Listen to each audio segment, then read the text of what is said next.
I think we all share similar opinions here. I wonder if it's almost relevant because that's where the world is at, right? One of the games that I saw that's really taking off on Roblox, and I played it, and it's a good game. There's a trend on TikTok called the Italian brain rot. I'm not sure if you guys seen it. Yes, yes, It's just nonsensical words with AI generated, and then another use of AI, randomly yes. generated. It's like Bombadini something something, right? So this Chino, yeah. cappuccino assassin, and people love it. It's addicting, it's funny, and my wife watches it because I introduced her to it. And then this game, it's basically like, okay, I built the Italian brain rot, and they kind of like come up in a Congo line, like sushi on one of those platters, right? You're kind of like grabbing these Italian brain rots to your home, and then this other player is like buying Robux to steal cappuccino assassino and bring it back to their home, and they can like, and you're just like, what is this? What is happening?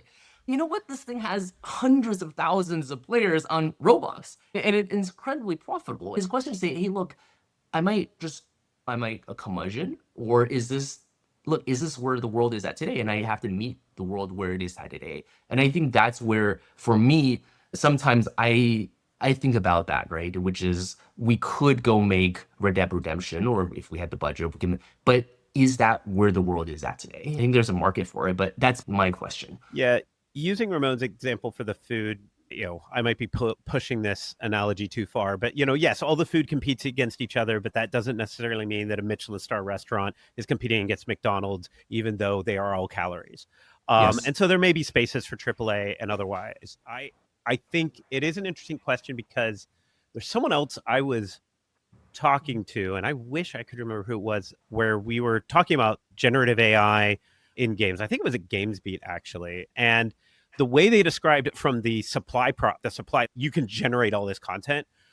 Kind of blew my mind because the way they described it was, at what point does entertainment become a utility, like water?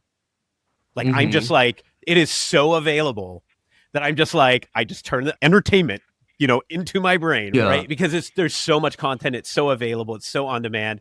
And at first I was like, there's no way that that's how that's. But then when you think about, I mean, TikTok is essentially a form of this almost practically. The amount, and when you get into other generative content too, yeah, you can see that it's like, okay, just entertain me, right?